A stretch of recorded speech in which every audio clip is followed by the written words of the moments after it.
Good morning everyone. कैसे हैं बेटा सभी। पिछले वीडियो में जो है क्लास 11 पॉलिटिकल साइंस में हमने विधायिका के कार्य एवं भूमिका के बारे में पढ़ा था। आज हम पढ़ेंगे लोकसभा का गठन, कि लोकसभा का गठन किस प्रकार होता है। संसद में जो है लोकसभा सर्वाधिक शक्तिशाली सदन के रूप में जाना जाता है। लोकसभा को निम्न सदन, लोकप्रिय सदन के नाम से भी जानते हैं या प्रथम सदन के रूप में भी। ठीक है, लोकसभा को जो है राज्यसभा से अधिक शक्तियां प्राप्त है, क्योंकि इसमें जनता के चुने हुए प्रतिनिधि होते हैं। और कई बार हमको देखने को मिलता है कई प्रसंगों में कि लोकसभा को ही संसद मान लिया जाता है। वैसे तो संसद का निर्माण जो है लोकसभा, राज्यसभा और राष्ट्रपति से मिलकर होता है। लोकसभा की सदस्य संख्या, वैसे तो संविधान में लोकसभा की सदस्य संख्या 500 निश्चित की गई थी, परंतु समय समय में जो है इसमें परिवर्तन किए गए हैं। लोकसभा की अधिकतम सदस्य संख्या 552 तक हो सकती है।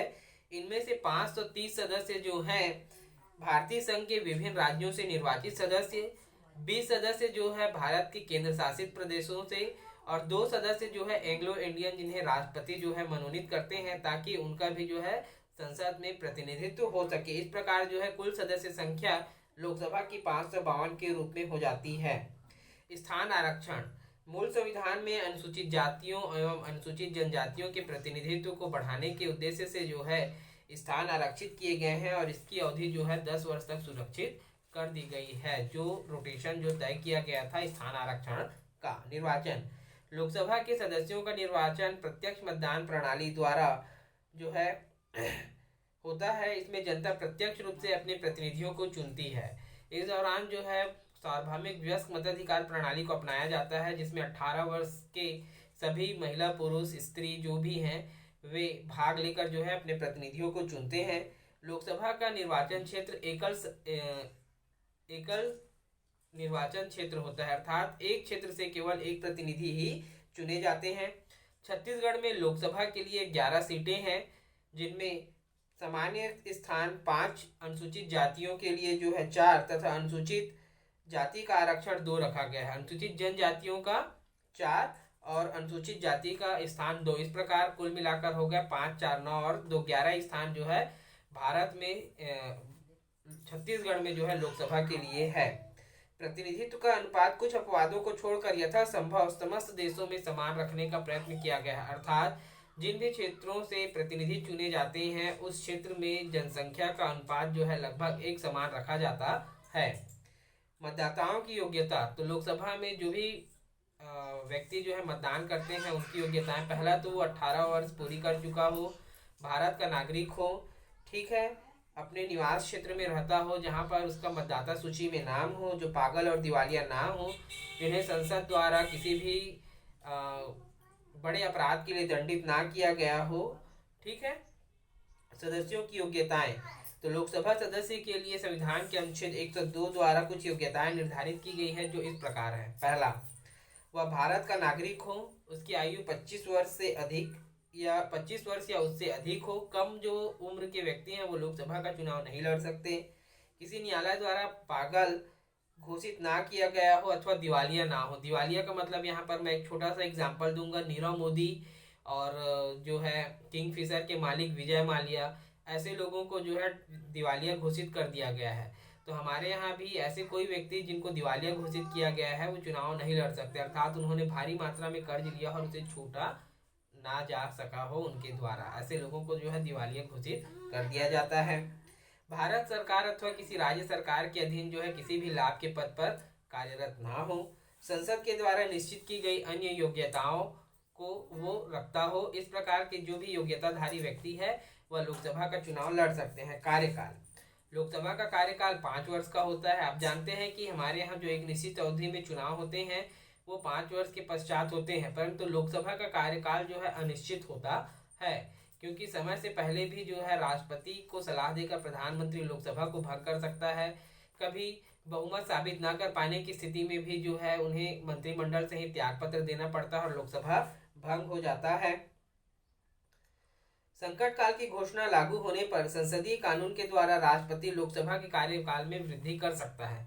मान लीजिए किसी सरकार का 5 वर्ष पूरा हो गया है, परंतु देश में युद्ध की स्थिति हो, संकट काल हो और देश में चुनाव कर पाना संभव नहीं है, तब ऐसी स्थिति में जो है राष्ट्रपति लोकसभा के कार्यकाल में 1 साल की वृद्धि कर सकता है। एक बार में यह अवधि 1 वर्ष से अधिक के लिए नहीं बढ़ाई जा सकती और 3 बार में 3 वर्ष से अधिक इस अवधि को नहीं बढ़ाया जा सकता।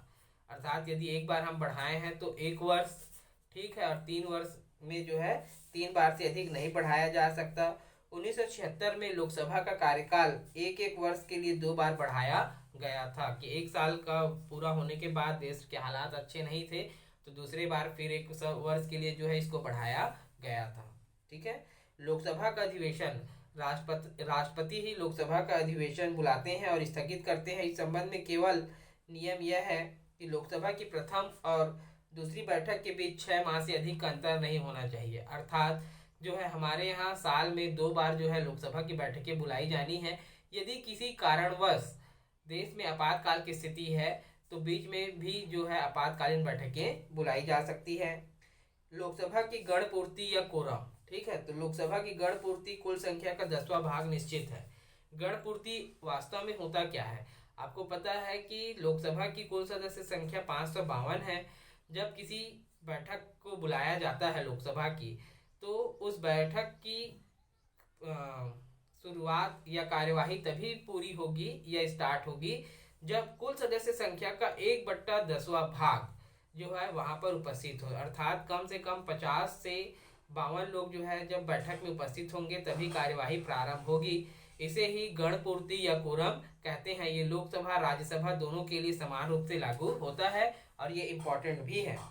लोकसभा के पदाधिकारी, संविधान के अनुच्छेद 93 के अनुसार लोकसभा स्वयं ही अपने सदस्यों में से एक अध्यक्ष और एक उपाध्यक्ष का निर्वाचन करेगी। स्वाभाविक सी बात है कि जो दल लोकसभा में बहुमत प्राप्त है उसी दल का ही अध्यक्ष और उपाध्यक्ष बनेंगे।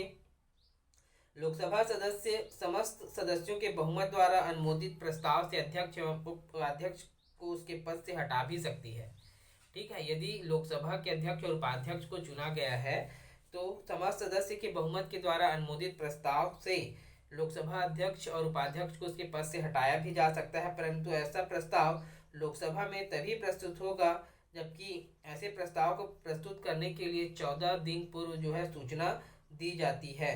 संविधान के अनुसार लोकसभा अध्यक्ष और उपाध्यक्ष को संसद द्वारा निर्धारित वेतन एवं भत्ते तथा अन्य सुविधाएं प्राप्त होती है। वर्तमान में जो है हमारे लोकसभा अध्यक्ष ओम बिरला जी हैं। ठीक है। लोकसभा अध्यक्ष के कार्य एवं शक्तियां, तो संविधान में लोकसभा अध्यक्ष के कार्य एवं शक्तियों का उल्लेख नहीं किया गया है। सन 1950 की संसदीय कार्यवाही की प्रक्रिया तथा आचरण संबंधी नियमानुसार लोकसभा अध्यक्ष के निम्नलिखित कार्य एवं शक्तियां हैं। ये इम्पोर्टेंट है। लोकसभा अध्यक्ष के कार्य एवं शक्तियां, इसको ध्यान में रखेंगे। ठीक है। पहला, अध्यक्ष के द्वारा लोकसभा की सभी बैठकों की अध्यक्षता की जाती है। सदन के नेता से परामर्श करके लोकसभा के कार्यक्रम को निश्चित करना, सदन की कार्यवाही का संचालन करना। आप देखेंगे कि लोकसभा की बैठकों के दौरान बहुत बार जो है हल्ला होने लगता है तो लोकसभा अध्यक्ष जो है कार्यवाहियों को स्थगित भी कर सकता है। यदि कोई सांसद जो है लगातार लोकसभा के अध्यक्ष की बात नहीं मान रहा है तो वहाँ पर जो अधिकारी होते हैं सेना के, ठीक है, उसे उनके द्वारा जो है उनको क्या कर दिया जाता है, बाहर निकाल दिया जाता है। सदन में शांति व अनुशासन बनाए रखना। यदि अध्यक्ष की दृष्टि में किसी सदस्य का आचरण अनुचित है तो उसे वो सदन के बाहर भेज सकता है। यदि कोई सदस्य उसकी आज्ञा ना माने, सदन की कार्यवाही में बाधा डाले तो सदस्य को निलंबित भी कर सकता है। 5वां, सदस्यों को प्रश्न पूछने की अनुमति देना, सदस्यों को भाषण देने की अनुमति देना और भाषणों का क्रम निर्धारित करना। ये भी कार्य जो है किनके हैं? लोकसभा अध्यक्ष के हैं। सदन विधेयकों प्रस्तावों पर मतदान कराकर परिणाम घोषित करता है कि यदि कोई विधेयक जो है 50-50 पे आ गया है तो उसका जो है क्या करते हैं, निर्वाचन कराया जाता है। सदन की कुछ समितियों का पदेन सभापति भी होते हैं। इन समितियों के द्वारा अध्यक्ष के निर्देशन में ही कार्य किया जाता है। अध्यक्ष यह निश्चित करता है कि कोई विधेयक वित्त विधेयक है अथवा नहीं। संसद और राष्ट्रपति के बीच सारा पत्र व्यवहार उसके द्वारा ही होता है, अर्थात वो जो है एक कड़ी के रूप में काम करते हैं। सदन के दोनों सदनों के संयुक्त अधिवेशन की अध्यक्षता करना, कि लोकसभा और राज्यसभा का जो अधिवेशन होता है उसकी संयुक्त रूप से जो है अध्यक्षता करते हैं। कार्यपालिका व शासन की अन्य सत्ताओं से सदन के सदस्यों के अधिकारियों की रक्षा का कार्य अध्यक्ष के द्वारा ही किया जाता है। सदन में दर्शकों को प्रवेश की अनुमति देना एवं प्रवेश पर नियंत्रण करना की कार्यवाही देखने के लिए जो है बहुत सारे दर्शक दीर्घा में लोग जो है जाते हैं, तो उनको भी अनुमति यही प्रदान करते हैं। तो बेटा ये थे लोकसभा का गठन, लोकसभा अध्यक्ष के कार्य एवं शक्तियाँ। कोई भी डाउट होगा जरूर पूछेंगे। Thank you.